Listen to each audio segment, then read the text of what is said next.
అందరికీ నమస్కారం అండి. Welcome to infinity astrological sciences YouTube channel.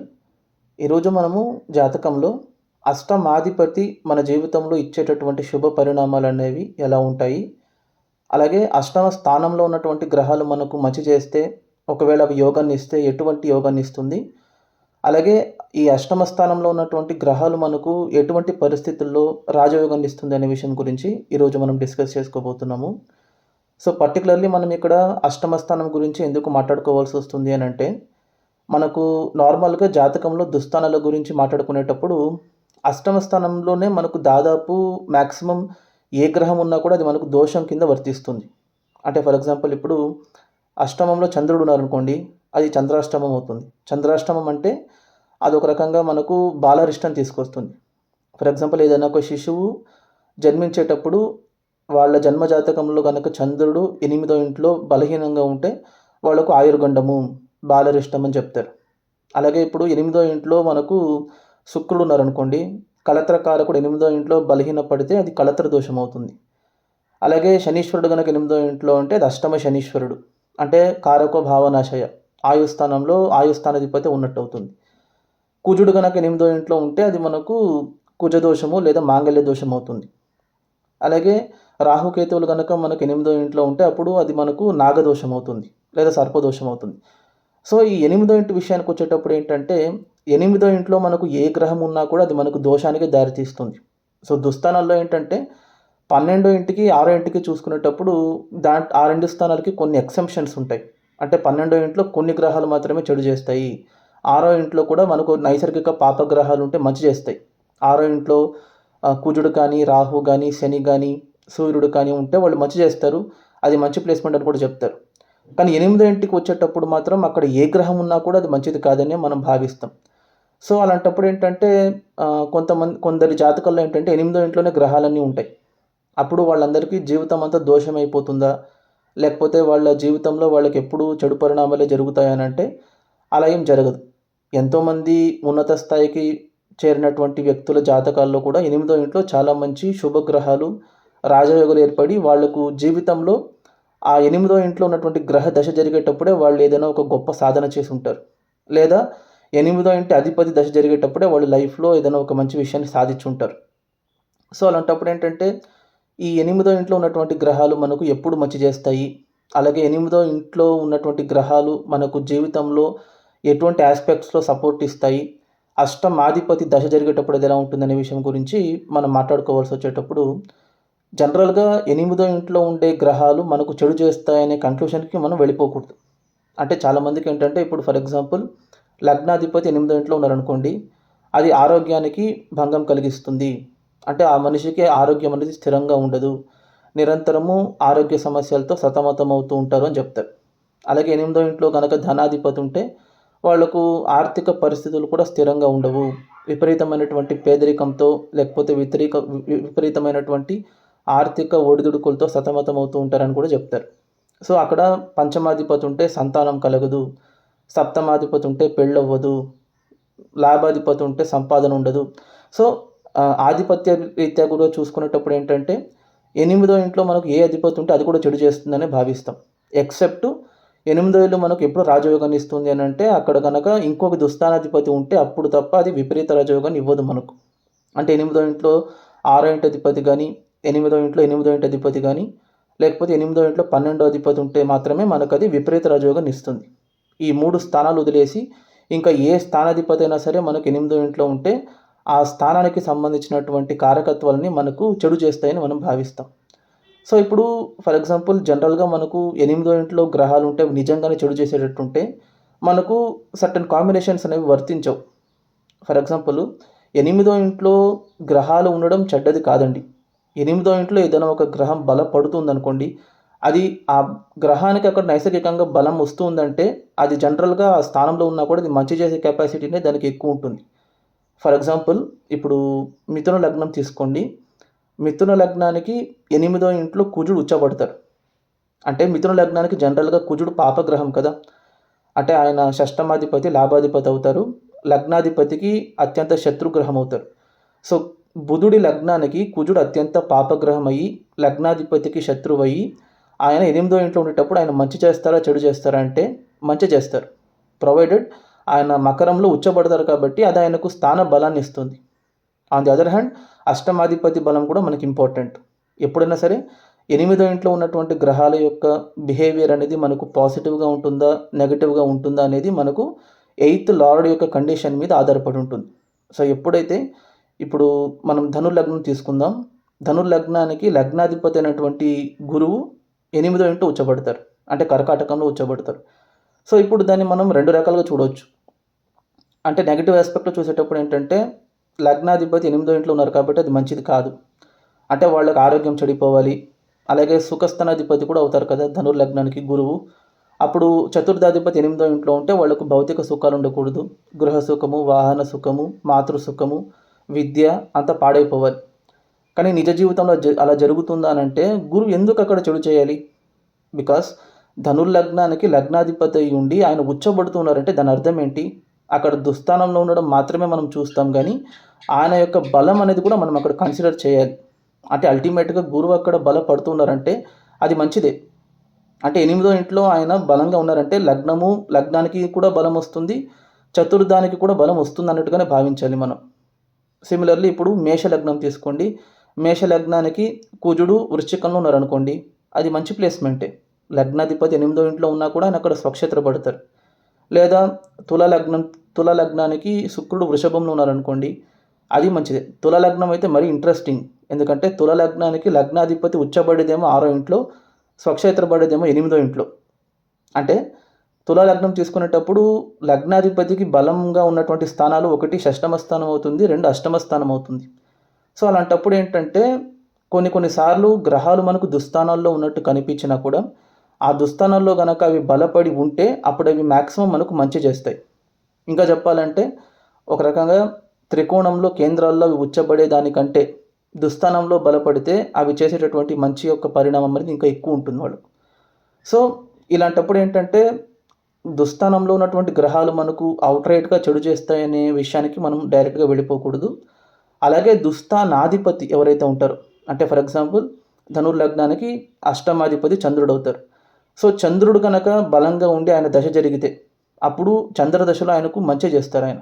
For example చంద్రుడు కనుక 6వ ఇంట్లో అంటే వృషభంలో ఉచ్చబడి ఉన్నారు అనుకోండి, అక్కడ ఆయన విపరీత రాజయోగాన్ని ఇస్తారు, ఉచ్చబడ్డట్టు అవుతుంది, ఆయన మంచి చేస్తారు. లేదు ఈ అష్టమాధిపతి ఎక్కడెక్కడ బలంగా ఉంటారు అని అంటే ఇంకొక 2 మోక్ష త్రికోణాలైనటువంటి చతుర్థ స్థానమైనా సరే లేకపోతే వ్యయస్థానంలో ఉంటే కూడా అది మనకు రాజయోగాన్ని ఇస్తుంది. ఫర్ ఎగ్జాంపుల్ 4th లార్డ్ 8thలో ఉంటే, 8th లార్డు 4thలోనో 12thలోనో ఉంటే అది కూడా చాలా మంచి ప్లేస్మెంట్. లేదా 4th లార్డ్ కనుక మనకు ఆయన స్థానాన్ని ఆయన చూసుకునేటట్టు ఉంటే, ఫర్ ఎగ్జాంపుల్ ఇప్పుడు 4th లార్డ్ 10thలో ఉండి 4th హౌస్ని చూసుకుంటే కూడా మంచిది. అలాగే 8th లార్డ్ 2nd హౌస్లో ఉండి 8th హౌస్ని చూసుకున్నా మంచిది. సో అప్పుడు ఏమవుతుందంటే ఆయన స్థానం మీదే ఆయన దృష్టి పడుతుంది కాబట్టి 8వ అనేది మనకు పాజిటివ్గా రియాక్ట్ అవుతుంది. సో ఎప్పుడైనా సరే 8వ ఇంట్లో గ్రహాలు కనుక బలంగా ఉంటే అవి మంచి చేసే ఆస్కారం ఎక్కువ ఉంటుంది, ప్రొవైడెడ్ ఆ స్థానం యొక్క అధిపతి కూడా మనకు బలంగా ఉండాలి. సో అలాంటి ఒక ఎగ్జాంపుల్ ప్రాక్టికల్ లైఫ్లో మనకు ఎలా జరిగిందనే విషయం గురించి ఇప్పుడు ఒక హారోస్కోప్ ద్వారా మనం వివరించుకుందాము. సో మీరు కనుక స్క్రీన్ని గమనిస్తే మీకు ఒక జాతకం కనబడుతుంది. ఇది ఒక మగవారి జాతకం అండి. ఈయన గ్రహస్థితిని కనుక చూసుకుంటే ఈయన జన్మించింది వచ్చేసి వృశ్చిక లగ్నంలో జన్మించారు. ద్వితీయంలో రాహు ఉన్నారు, తృతీయంలో వక్రించినటువంటి గురువు, పంచమంలో చంద్రకుజులు, అష్టమంలో శని కేతువులు, భాగ్యంలో వక్రించినటువంటి బుధుడు సూర్యుడు, దశమంలో శుక్రుడు ఉన్నారు.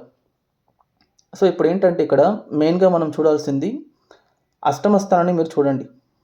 ఇప్పుడు మనకు జనరల్గా 8వ ఇంట్లో కనుక ఏదైనా ఒక గ్రహం ఉంటేనే చెడ్డదేనగా అని మనం భావిస్తాం. అలాంటిది ఇక్కడ అష్టమ స్థానంలో 2 పాపగ్రహాలు, అది కూడా వాళ్ళిద్దరు శత్రువులే. అంటే వృశ్చిక లగ్నానికి ఏంటంటే శని పాపగ్రహం అవుతారు. అలాగే వృశ్చిక లగ్నానికి ఏంటంటే కేతు 8వ ఇంట్లో ఉంటే అది నాగదోషం అవుతుంది. శని కనుక 8వ ఇంట్లో ఉంటే అది కారకో భావనాశయ అవుతుంది. పరస్పరంగా శని కేతువులు ఇద్దరి మధ్య కూడా పెద్దగా వాళ్ళిద్దరు బద్ధ శత్రువులే అవుతారు మనకు. అంటే ఇక్కడ 8వ ఇంట్లో శనీశ్వరుడు ఉండడం మంచిది కాదు, కేతు ఉండడము మంచిది కాదు. పోనీ కేతువుకి అదేమన్నా మిత్రక్షేత్రమా అంటే నీచక్షేత్రం. ఉన్నది ఎవరితో పాటు ఉంటున్నారు? బద్ధ శత్రువు అయినటువంటి శనితో కలిసి ఉంటున్నారు. సో ఇప్పుడేమవుతుందంటే జనరల్‌గా మనం ఈ జాతకాన్ని చూసేటప్పుడు 8దో ఇంట్లో వాళ్ళిద్దరు ఉన్నారు కాబట్టి 8 వేలు చెడిపోయిందని మనం భావిస్తాం. ఇంకా ఇంపార్టెంట్‌గా చెప్పాలి అనంటే 8దో ఇంట్లో ఉన్నటువంటి గ్రహాల యొక్క బిహేవియర్ ఎవరు డిక్టేట్ చేస్తారు మనకు? 8దో ఇంటి యొక్క అధిపతి డిక్టేట్ చేస్తారు. సో 8దో ఇంటి అధిపతిని మీరు ఇక్కడ చూడండి. 8దో ఇంటి అధిపతి అయినటువంటి బుధుడు వక్రించి 9దో ఇంట్లో ఉన్నారు. ఇది మరీ ఘోరం. ఎందుకంటే 8దో ఇంటి అధిపతి 9దో ఇంట్లో ఉంటే అప్పుడు 9దో ఇల్లు కూడా నాశనం అయిపోతుందని మనం భావిస్తాం. ఇక్కడ మనం జాతకం చూసేటప్పుడు మనం చేసేటటువంటి మేజర్ ఇంప్లికేషన్స్ ఏంటి అనంటే అష్టమ స్థానంలో ఉన్నటువంటి గ్రహాలు చెడిపోతాయి. అష్టమాధిపతి ఎక్కడ ఉంటే ఆ స్థానం చెడిపోతుంది. అష్టమ స్థానాధిపతితో కలిసి ఉండే గ్రహాల యొక్క బిహేవియర్ చెడిపోతుంది. లేకపోతే అష్టమాధిపతి నక్షత్రంలో ఉండే గ్రహాలు చెడిపోతాయి. లేకపోతే అష్టమ స్థానాధిపతి ఎవరి నక్షత్రంలో ఉంటుందో వాళ్ళు చెడిపోతారు. అష్టమ స్థానాధిపతి చూసేటటువంటి స్థానాలు చెడిపోతాయి. సో ఇలా గనక మనం చూసుకుంటూ పోతే ప్రతిదాన్ని జాతకం మొత్తం చెడిపోయినట్టుగానే మనం భావించాలి. ఎందుకంటే ఇప్పుడు ఈ లగ్నానికి తృతీయ చతుర్థాధిపతి అయినటువంటి శనీశ్వరుడు అష్టమంలో ఉన్నారనుకోండి, తృతీయం చతుర్థం చెడిపోవాలి. అలాగే కేతు ఒకడు ఉన్నారు కాబట్టి అష్టమ స్థానం కూడా చెడిపోవాలి. మళ్ళీ అష్టమాధిపతి భాగ్యంలో ఉంటే భాగ్యస్థానం చెడిపోవాలి. అష్టమాధిపతితో ఇంకొక దశమాధిపతి అయినటువంటి సూర్యుడు ఉన్నారు కదా, సో దశమం భావం కూడా చెడిపోవాలి మనకు. మళ్ళీ అష్టమాధిపతి ధనస్థానాన్ని చూసుకుంటున్నారు కాబట్టి ధనస్థానం కూడా చెడిపోవాలి. సో ఇప్పుడు అష్టమ స్థానం కనుక మనకు అవుట్ రైట్గా చెడు చేస్తుందని భావిస్తే అష్టమ స్థానానికి సంబంధించినటువంటి గ్రహాలు, అష్టమ స్థానాధిపతికి సంబంధించినటువంటి గ్రహాలు అన్నీ మనకు చెడు చేయాలి కదా. అలాంటప్పుడు ఏంటంటే జాతకం మొత్తం మనకు చెడిపోవాలి. సో అలా చూసుకునేటప్పుడు ఈయనకు చతుర్థాధిపతి అష్టమంలో ఉంటే భౌతిక సుఖాలు ఉండకూడదు. మెయిన్గా ఆయుఃకారకుడు ఆయుస్థానంలో ఉంటే ఆయుష్ ఉండకూడదు ఆయనకు. ఉన్నా కూడా లైఫ్లో విపరీతమైనటువంటి అనర్థాలు, అనాహుతాలు, అవమానాలు, అవాంఛనీయ సంఘటనల్లో ఇరుక్కోవడాలు ఇలాంటివన్నీ జరగాలి ఆయనకు. మళ్ళీ అష్టమాధిపతి కనుక భాగ్యంలో ఉంటే చదువు ఉండకూడదు. అలాగే వాళ్ళకు లైఫ్లో అదృష్టం అనేది ఉండకూడదు. అంటే భాగ్యం అంటే మెయిన్గా మనకు ఫార్చ్యూన్ని సూచిస్తుంది. సో ఫార్చ్యూన్ ఉండకూడదు. సో ఇలాంటివన్నీ జరిగింది ఆయనకు లైఫ్లో అని కనుక చూసుకుంటే ఇది మోస్ట్ ఇంపార్టెంట్. ఆయన జన్మించింది వచ్చేసి శని దశలో జన్మించారు. కరెక్ట్గా ఆయనకు 1973 జూలైలో జన్మించారు. అప్పటికి ఇంకా ఆయనకు 6 సంవత్సరాలు శని దశ ఉంది ఇక్కడ. సో ఇక్కడ గమనిస్తే శని దశ ఆయనకు 6 సంవత్సరాలు అష్టమ స్థానంలో ఉండి జరుగుతుంది. ఇప్పుడు శనీశ్వరుడు ఆయనకు మంచి చేస్తారా చెడు చేస్తారా అనేది దేని మీద ఆధారపడుతుంది అంటే శనీశ్వరుడు అక్కడ మిత్రక్షేత్రంలో మోక్ష త్రికోణాధిపతి ఇంకొక మోక్ష త్రికోణంలో ఉన్నట్టు అవుతుంది. అలాంటప్పుడు శనీశ్వరుడు అక్కడ యోగాన్ని ఇవ్వాలి. నంబర్ 1.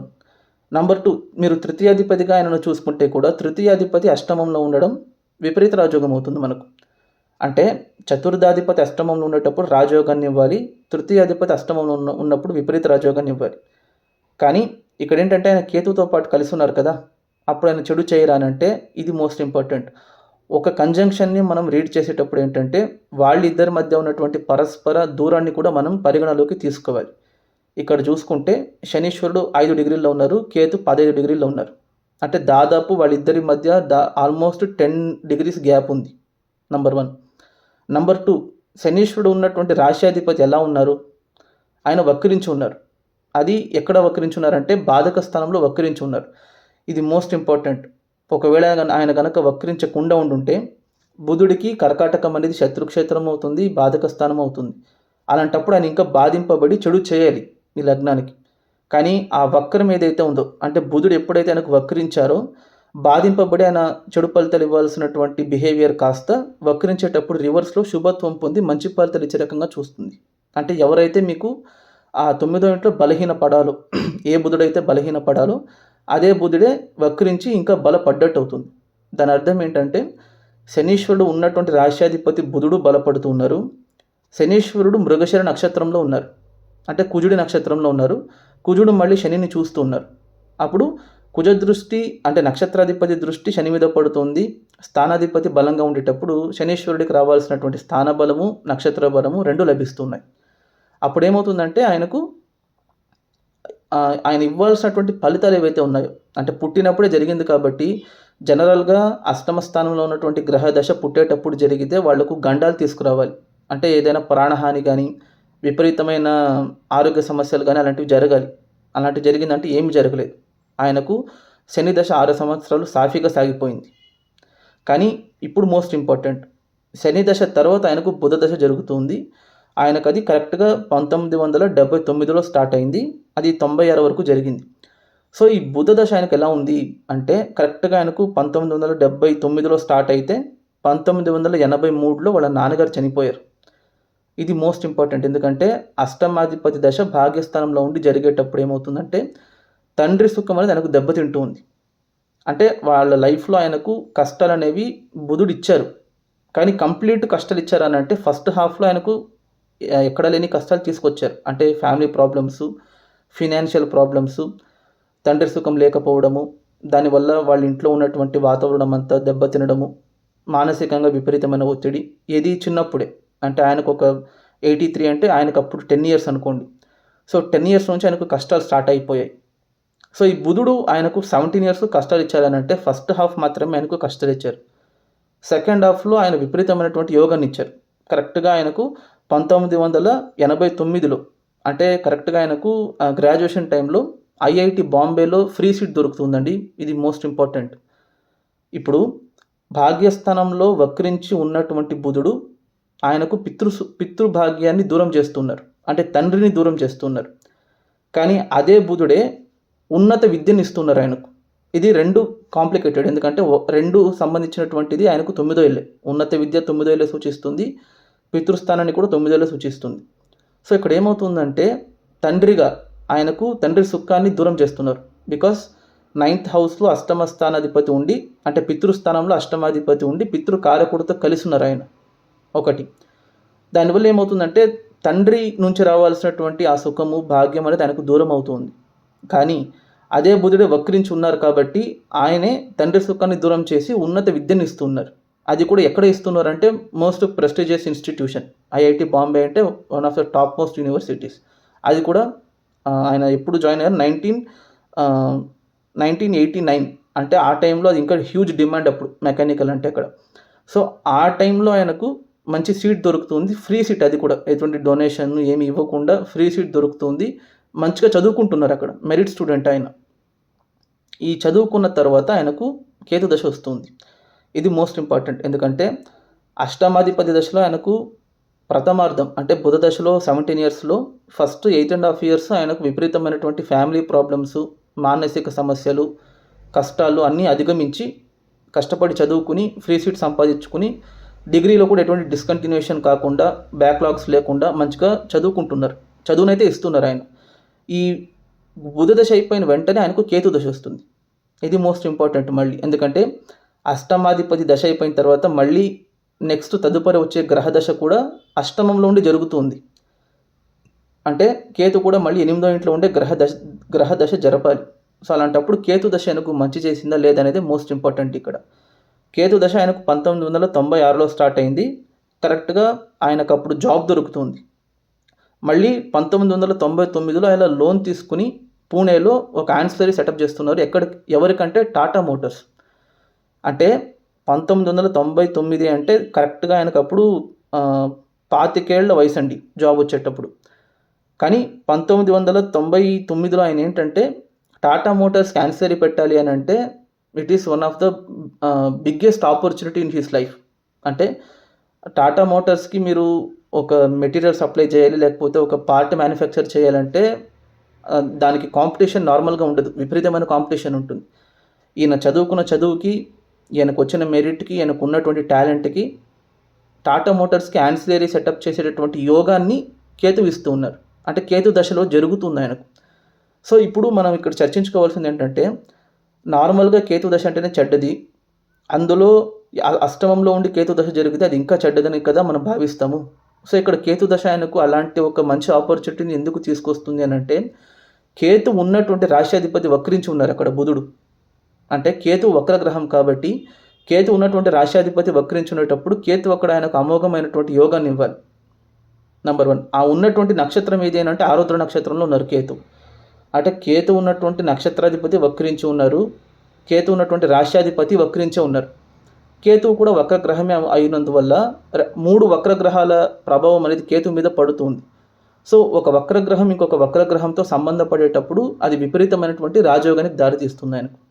కరెక్ట్గా ఆయనకు 2001 అంటే కేతు దశ 2003 అయింది ఆయనకు. 2001లో ఆయన యాన్సర్ సెటప్ చేస్తున్నారు. అంటే ఉన్నత విద్య అయిపోయి సెటిల్మెంట్ ఏజ్ కరెక్ట్గా అది ఆయనకు. బుధుడు ఎప్పుడైందంటే 1996, 23 ఏళ్ళకి ఆయనకు బుధ దశ అయితే 23 ఏళ్ల నుంచి 30 ఏళ్ల వరకు ఆయనకు కేతు దశ జరిగింది. సో కరెక్ట్గా ఆ టైం సెటిల్మెంట్ పీరియడ్లో ఆయనకు జాబ్ని ఇస్తూ ఉన్నారు. ఉద్యోగం కూడా ఒక 4 ఇయర్స్ చేసిన తర్వాత ఆయనే సొంతంగా కంపెనీ పెట్టుకునే స్తోమతని ఇస్తున్నారు. అంటే ఆయనకు అది కూడా ఎలాంటి కంపెనీకి ఆయన యాన్సర్ సెటప్ చేస్తున్నారు, టాటా మోటార్స్కి సప్లై చేస్తున్నారు. అంటే మోస్ట్ ప్రెస్టీజియస్ కంపెనీ అది కూడా. అంటే అష్టమ స్థానంలో ఉన్నటువంటి గ్రహదశ ఆయనకు రాజయోగాన్ని ఇస్తుంది. అష్టమాధిపతి ఐఐటీలో బాంబేలో సీట్ తీసుకొచ్చారు.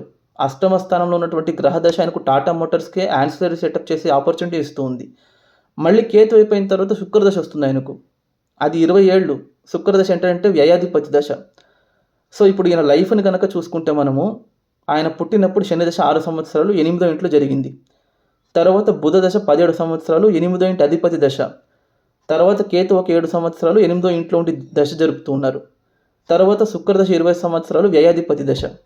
అంటే ఆయనకు పుట్టినప్పటి నుంచి 50 ఏళ్ళు వచ్చేంత వరకు కంప్లీట్ దుస్థానాలకు సంబంధించినటువంటి గ్రహదశలే జరుగుతున్నాయండి. అంటే 50 ఏళ్ళుగా ఒక మనిషికి 8, 12 ఇలా జరుగుతూ వస్తూ ఉంటే వాళ్ళ లైఫ్ అనేది ఎలా ఉండాలి? మనం జనరల్గా చెప్పేటప్పుడు వాళ్ళ లైఫే ఖతం అయిపోవాలి అక్కడ. ఎందుకంటే దుస్థానాల్లో చెడు చేసేటట్టు ఉంటే లైఫ్ అనేది అసలు బాగుండకూడదు. ఇక్కడ ఆయనకు వచ్చినటువంటి కష్టం వల్ల ఏంటి అని అంటే, బుధ దశ స్టార్ట్ అయిన తర్వాత వాళ్ళ తండ్రిని కోల్పోవడము, దానివల్ల వచ్చినటువంటి ఆర్థిక ఇబ్బందులు, కుటుంబ సమస్యలు మాత్రమే ఆయనకు బాధించాయి. అది కూడా నేను చెప్పేది ఏంటంటే, ఆయనకు కాలేజీకి వెళ్ళేంత వరకు ఆయన నరకయాతన అనుభవించారు.